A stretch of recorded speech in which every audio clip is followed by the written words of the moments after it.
Hello, everybody. It is great to be here one more time today. My name is Gary Fowler. I'm the CEO, president, founder of GSD, Get You Done Venture Studios, premier AI and quantum venture studio located in the heart of Silicon Valley. I'm a 17-time serial entrepreneur with several unicorns under the belt. I was on the original management team at Click Software, which was sold to Salesforce for $1.35 billion, and also Eva.ai, an AI HR tech company that I co-founded with Dr. David Yang. We believe at GSD that intellectual capacity is evenly spread around the world, but opportunities are not.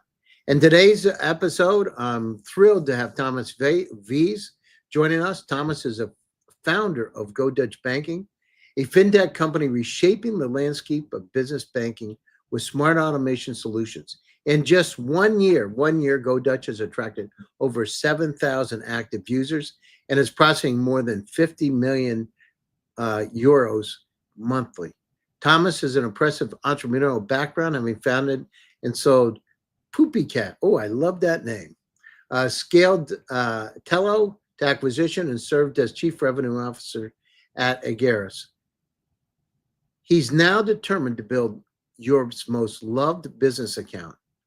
It's great to have you on the show, Thomas. Did I Thank miss you very anything? much. Thank you very much, Gary. No, you didn't miss anything. My last name is hard to pronounce though, so it's Vles. Um, Less? Vles. Yeah, it actually means bottle in Dutch. So Less. people Okay, that great. yeah. Thanks for correcting me. I appreciate that.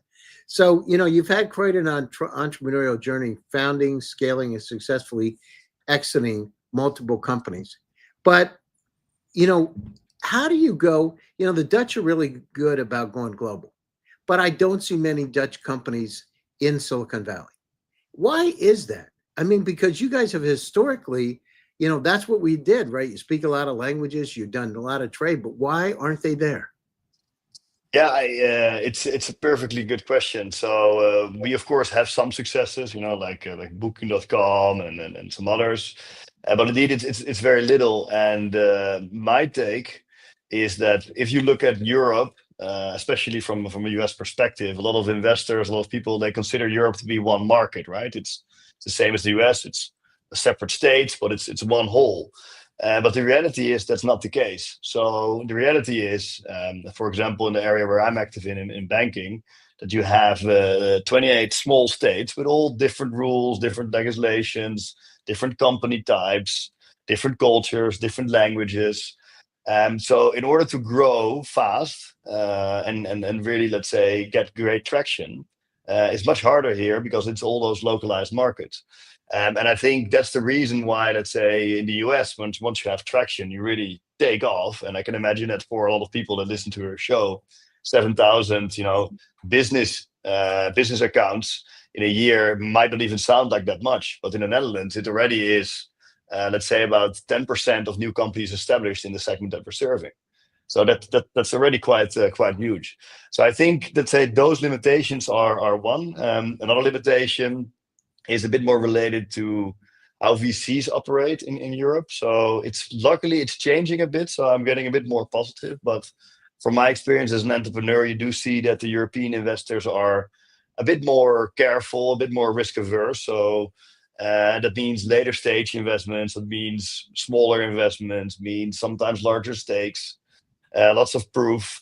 It's changing now, but I think those kind of things will make it harder for a company really to scale up to a level where export to the US is an option.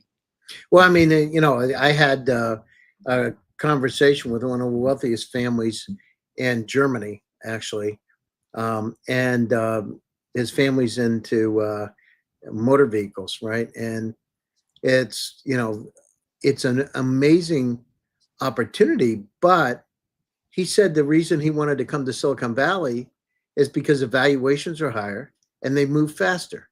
And he said it's pretty simple. He said, I don't want to waste my time, and I'm not going to do it at a third of what the company's worth. Why wouldn't I go where somebody gets it and it's worth more money? And when I just came back, I was actually out there yesterday and the day before, and one of the things, I was at a competition, judging a competition, where people from all over the world there. And the reason they're coming is because it's like a port where ships come out. It's kind of like, you guys were a lot of years ago, right? I mean, this is where the tea's coming in and out. It's just the way it works. And Yeah. people get it. It's like, that's it. In Silicon Valley, the magic of Silicon Valley is a lot about Stanford University because there's a lot of energy. You go over to the campus and you're around and, go to the I like the Indian restaurant over at the near the cafeteria. And you go over there and the people are talking about things they're talking about AI. When we built one of the first generative AI companies in 2016, and the gazillionaire David Yang was my partner, my CTO and co-founder. We went down through and we would hang around at places like Stanford.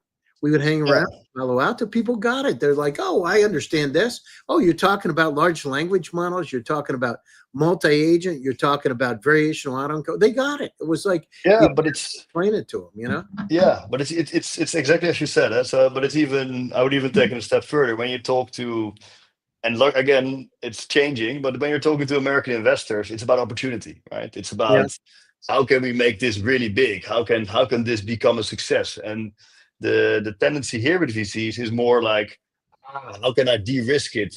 Why would it go wrong? And like it's always about the Yeah, they're negatives. questioning. Yeah, no, it's crazy. You know, I, Yeah, and I went over to Europe, and we founded a company, and I tried to raise money over there for months, right? So, and it was a great idea. I went over there to try to raise money. I came back to the U.S., and within 3 months, I raised $6 million. yeah, Now, I couldn't get anything. I had a lot of great dinners, a lot of nice wine, a lot of fun, but I couldn't get anything. It's unbelievable. And then, and then the magic. Let me tell you about the magic. So, in 2016, in our office in Menlo Park, so Robin Hood, Musically TikTok, Otter, MariaDB, Luminar, we all were in the same bit room. I mean, basically the same place, right? And so we all started together. And well, of course, Robin Hood, Robin Hood, right? People yeah. talking about Robin Hood. Love it. They started in the office. I was there, Yeah, and Otter, Sam Liang, I just was with him. His company's doing 100 million in ARR already. Otter.ai. So you look at out there, write the notes. That's him. And the magic exists, but the magic's possible. That's the thing. It gets me. And I spent a lot of time in Europe myself. So I lived in Russia actually 12 years. I've lived in Germany. I've lived in the UK. I've traveled all around, do a lot of speaking engagements, and I try telling them it's because of the magic. People get it. It's a yeah. port. It's a freaking port to the world, and it's for me. You can be a big fish in a small sea, but the thing is, do you really want to get out there and create a decacorn? That's I'm not saying about you. I'm just saying in general. It's like, why Yeah, not? the unfortunate part about creating a banking or integrated finance platform is that it's very localized, right? So let's say even at some point in time when we want to take it across the ocean and bring it to the US, it's like building the company up from scratch again. It's completely different than any other tech company that I had in that sense before. Like it's Mhm. starting over, and it's a pity. But to be really honest as well, is like I think Europe is also a couple of years behind, right? That's also a reason why we are in a market gap. That we see beautiful companies in the US like Mercury, like Ramp that already have such amazing traction and speed, and of course also numbers. And those kind of companies, we don't really have them here in Europe yet, and that's exactly the little opportunity the opportunity we jump into. Yeah, no, I think it's got to change, and it's not just Europe. I'm going to Africa, to Nigeria, to do a speaking engagement, and you got 1.1 billion people there. It's untapped in 54 countries. You talk Yeah, about banking opportunities. That's called banking the unbanked. What it's like opportunities on steroid. The same thing in Latin America, right? yeah. And the thing is, sometimes we forget. It's just. But anyhow, tell me, Alyssa. How in the heck did you come up with Poopy Cat as a name? Well, it just to for context, it was a cat product company, so not a tech company per se. So what happened was is I had a girlfriend at the time. Now I'm now married with a different woman. And she had cats. So when we lived together, yeah, when you have cats, you need to do some things, right? So you need to do vacuum the floor a bit more, and you need to change the litter box. And we had the deal that she would do the vacuuming, and I would clean the litter box. And while I was cleaning the litter box, one of the cats took a dump inside the bag of cat litter. And that was the moment when I was Well, like, that's kind of shitty, isn't it? it was a very shitty situation. But where there's shit, there's You know, opportunity. I had that happen to me. I got to tell you, when I was a kid, we had a kitten actually, and it went in the freaking bag and pooped in the bag. I remember I had the same kind of wild. It was called the Tidy Cat or something. There was some litter. It was like clay pieces of litter. It was crazy. Yeah, yeah. So what happened in my head was, it was like, hey, look, this is interesting. The cat doesn't associate the box, but it associates the litter with going to the toilet. So if you put some litter here on the floor, the cat will go there and have a poo and a pee. So I created a disposable cat litter box, and it didn't exist yet. So we went around to get a small loan from my family, from my father, got a patent, and started prototyping. Well, this is where the really shit phase of the company was, because like you can imagine, prototyping with disposable litter boxes leads to shit everywhere, because cats tend to bury their stuff. But that's actually how Poopy Cat was born. And I did my first fundraising, and was also my record fundraising. I closed in 3 weeks, which in Silicon Valley, I understand is not that impressive, but in Europe, especially at that time, three No, weeks that's was still very, very fast. that's still very impressive. Yeah. And that's And amazing. yeah, and we built the company into 18 markets, and then we sold it to the market leader. So it was a perfect journey as an entrepreneur. Very fun, lots of lessons learned, like insane. But indeed, as the name suggested, Poopy Cat was all about cat litter boxes in the beginning, but later on we added a lot of products to it. So we had all kinds of playhouses, all based on, let's say, recyclable and cardboard products, making sure that everything was, of course, already more in a sustainability area. And okay, so how'd you go to Poopy Cat to fintech? Well, there was also a couple of steps in between, but I got into fintech about 6, 7 years ago, I think. So I was headhunted to take over an ex-corporate venture from Rabobank. Rabobank, you probably know, is one of the biggest banks in the world. They had an internal startup, a corporate venture called Tello, and well, they sold it to me as accounting SaaS, but there wasn't much SaaS going on. I think it's a typical corporate venture story. So lots of people on the team, great product, great service, but like no customers, and all the marketing that they did was just coming straight from the mother company. So the founders, the corporate founders that were in there, wanted to take it solo. It failed. They burned through all the money. So they thought, okay, let's get an entrepreneur in and let him run the show like it's his own company, which they gave me the keys, and then let's see how it goes. So I got it back into hypergrowth. I made a real SaaS out of it. It's also important. And made it profitable. And then once it was integrated into Ageros, the new owner, I moved to Ageros. And Ageros is a Danish multinational company, basically creating a super app with a buy and build strategy around Europe. And in their portfolio, there's neobanks, there's accounting, invoicing, advisory, basically anything you need as a business. And after the integration, I was chief revenue officer there. So I became commercially and operationally responsible for their entire operation in Europe, and also a little bit in the US. We had some US activities. So yeah, super cool job. Very interesting. Lots of things to learn as well, especially from, let's say, seeing all these other banks in other countries in Europe. We also acquired one of the biggest neobanks in France. It was also a very, very interesting acquisition. And after that, yeah, there was a couple of reasons for me to, let's say, venture out on my own again. And I think the most profound reason was a personal reason. I got my first daughter, and let's say, being in the plane 4 times a week, 4 or 5 days a week from home, it's just yeah, you're going to start missing out a lot of things, and that's of course the downside of having an international business over that many countries. So that was a reason, but also for me, I'm an entrepreneur at heart. I ran Tello and other companies always like they were my own, or they actually were my own in most cases. And then if you, let's say, end up in a company where there's already a founder in charge, it still feels like you're your vice president, and not like the vice president in the US, but more like the vice president in North Korea, right? So like it's you're there, And but that's there's not not a good, much. and that's not a good position to be in. North Korea, I'm sure. No, I mean I mean, let's say you're not really determining policy. Let's put it like that. Yeah, yeah. So you're there to execute, which is fine, but that wasn't really what I was in for. And I already had the idea for GoDutch for quite a while. Really saw a gap there, and I felt like let's take the jump and go. And yeah, that's about a year and a couple months ago. You played a pivotal role in scaling Tello to acquisition. What strategies did you use to be able to scale it successfully, and how did they shape your approach with GoDutch?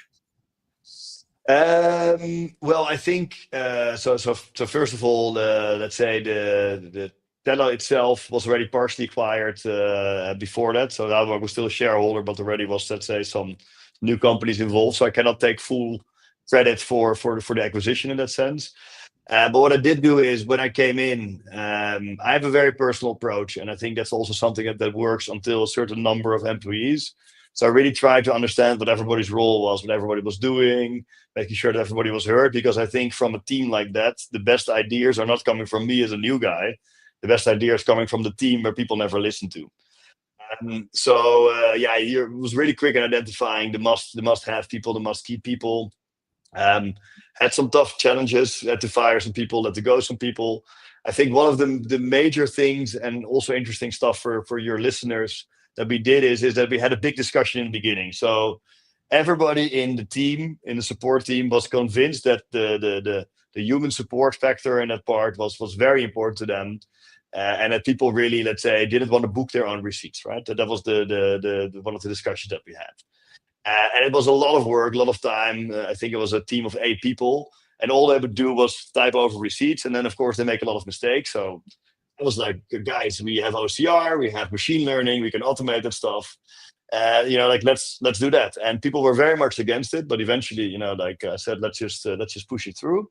And the good part is it only didn't, let's say, lowered all the workload we had on the one side of actually processing the receipts.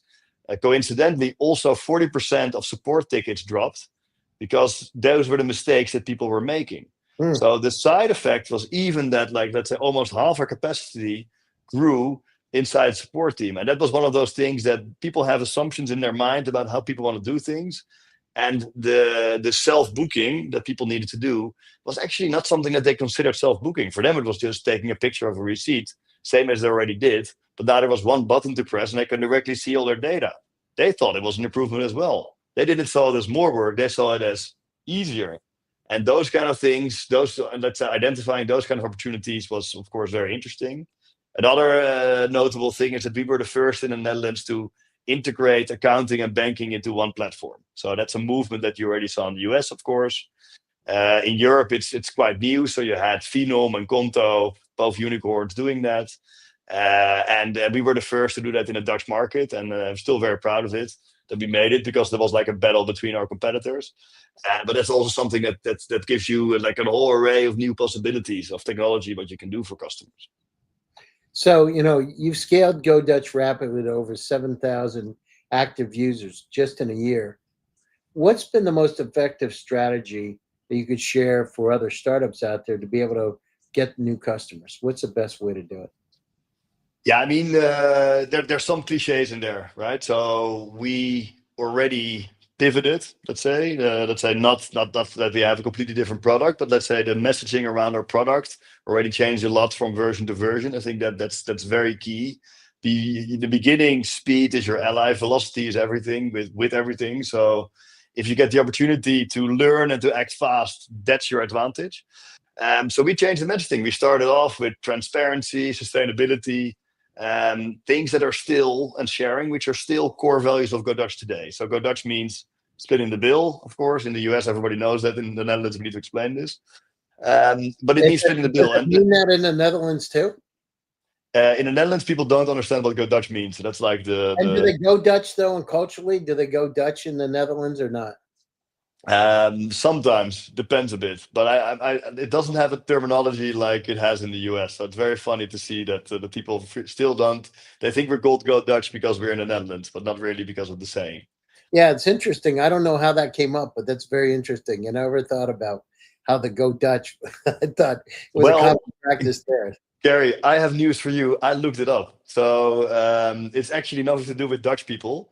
It was Danish settlers somewhere in the mid Americas that came up with it.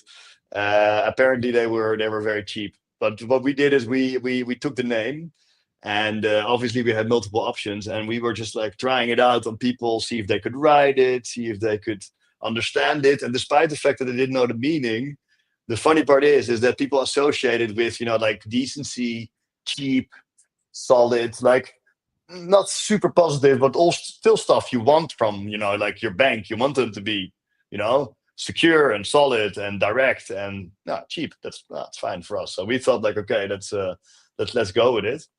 But yeah, so as I was mentioning with GoDutch, we started off with the core principles that we still have today. So sustainability, sharing, and transparency. Those things were let's say the H1 of our website, and we got a lot of customers in. We got, let's say, I think 200-300 businesses in the first month, and then we asked the businesses like, "Hey, why did you join GoDutch?"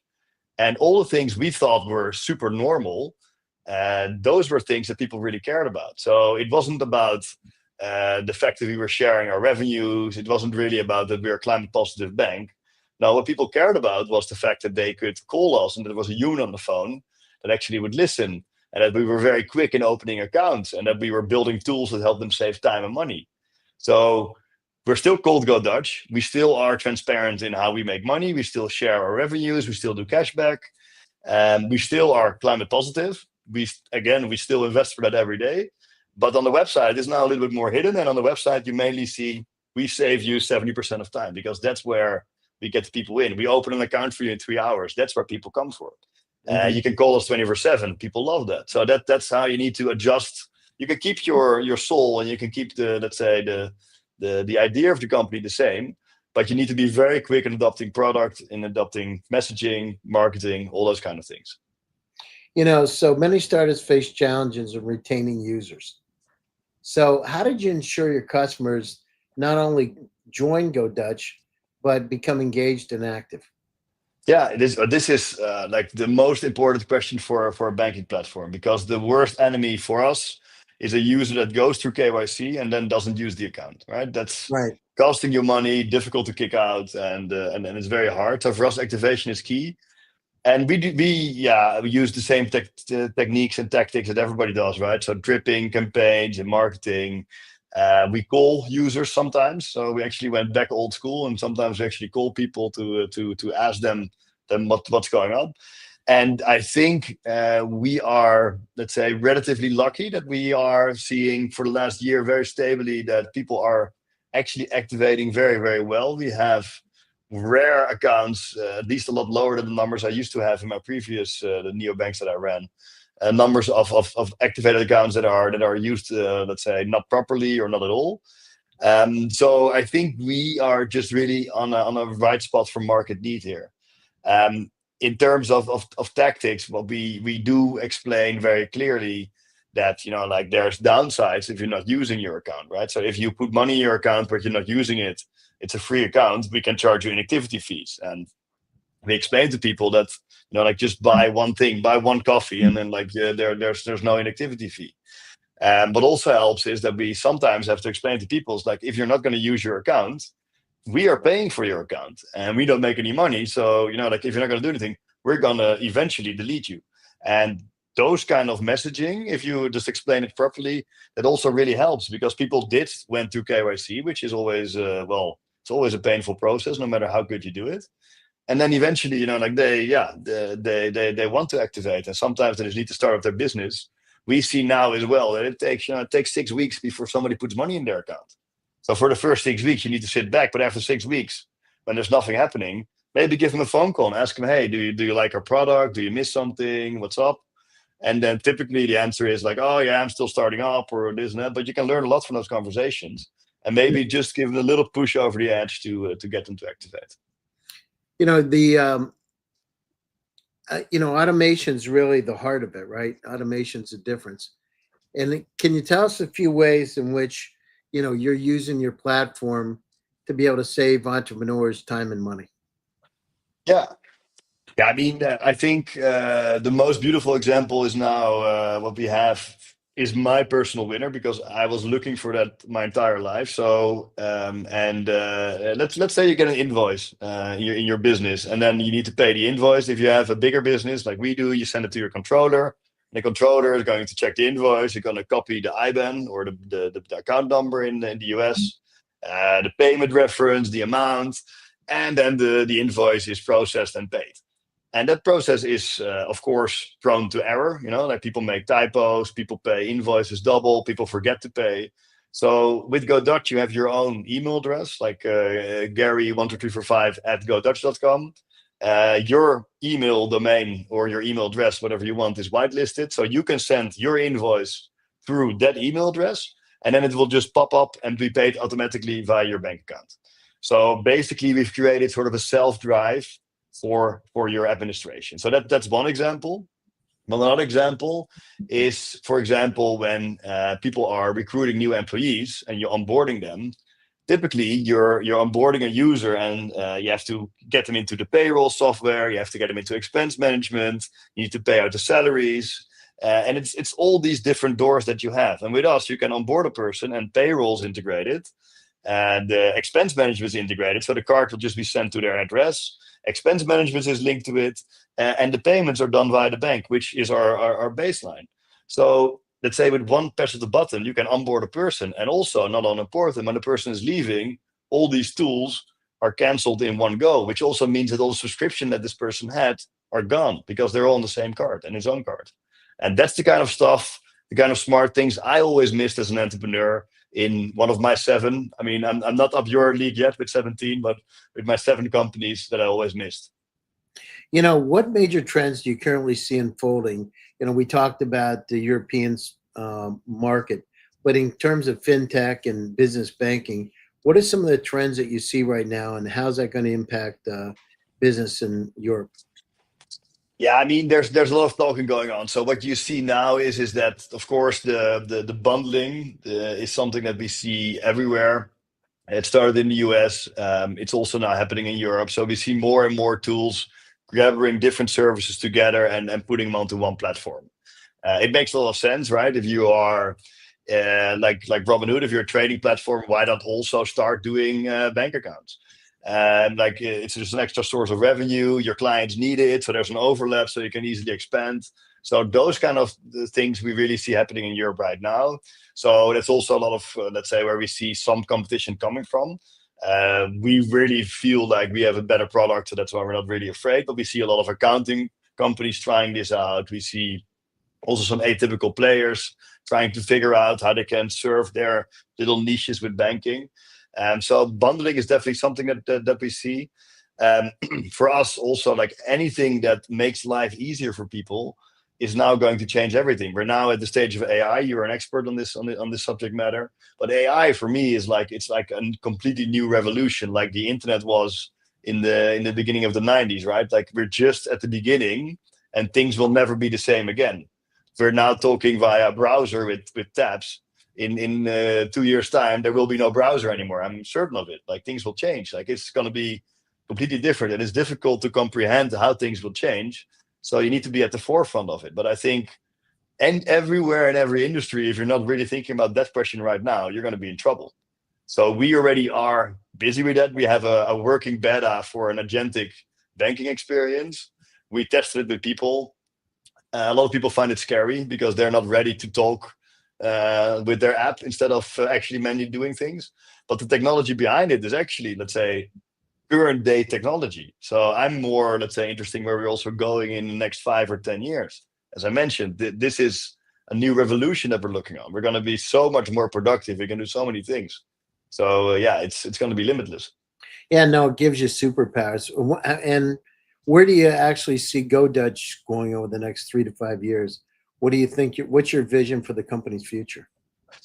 Yeah, I mean, so definitely part of it's AI. So we feel that if you look at how we are now currently doing our administration and banking, it's just very, very outdated. And for us, of course, GoDutch is now, we started off as banking, which is the core layer. And the reason for that simple, if you ask a CFO, if you ask your controller, if you ask your accountant, what's the source of truth? The bank account is the eventually source of truth, right? Cash in the balance. But all the things on top make a lot of sense. So we are putting all these things very conveniently into one system. So you have like a one door. And I see those kind of things happening more and more and more. I see there's now more than one bank, Revolut's one example, that are offering phone subscriptions. So I think there's going to be more and more of that, where you can see that user bases that are going to expand and going to have more of the same service. In terms for GoDutch, it will be and remain a business to business product, because the consumer game is completely different, and also everything that we build that adds value is really made for businesses. We're now serving businesses between 1 and 50 employees. We hope we can, let's say, also move up market a bit and serve businesses up to 200 employees. So that's something we can expect. And everything that's around running your business will be something that fits in GoDutch. So lending, payments, those kind of things, we all have by the end of the year. In 2-3 years time, it's hard to say what's next. At the moment, of course, we're still building a little bit what we know is needed. But I think with the upcoming, let's say, new technologies, things will become more efficient, and we need to adjust to that as well. And our current answer is very early days, but it's an agentic banking app. It works. It does everything. But it's basically still just an interface on the technology that's already there. So 2-3 years, let's say the goal is to have a full self-drive for business admin. I think No, that would be a good way to fantastic. describe it. Listen, we're coming up to the top of the show. If you want to stay on after we're done, we can talk for a few minutes. But closing thoughts, and how do people get a hold of you? Coincidentally, the website is right here. There's of course LinkedIn, so yeah, you can always send me a message or connection request. Please be very clear about what the reason is for the connection. But I'm typically very interested to talk to people about my product, talk to investors and anybody else. But I'm quite easy to find. There's not much Thomas Vles around in the world, so it should be quite easy. Yeah, so all of you out there, check Thomas Fless out. Go Dutch. Thanks, Thomas, for taking time out of your busy schedule to join us today. And thanks to all of you for joining one more time. GSD presents Top Global Startups. My name is Gary Fowler, and I'm your host. Stay happy, stay safe, and stay healthy. And I'll be back to you again soon with another exciting edition. Thanks, Thomas, and thanks, everybody.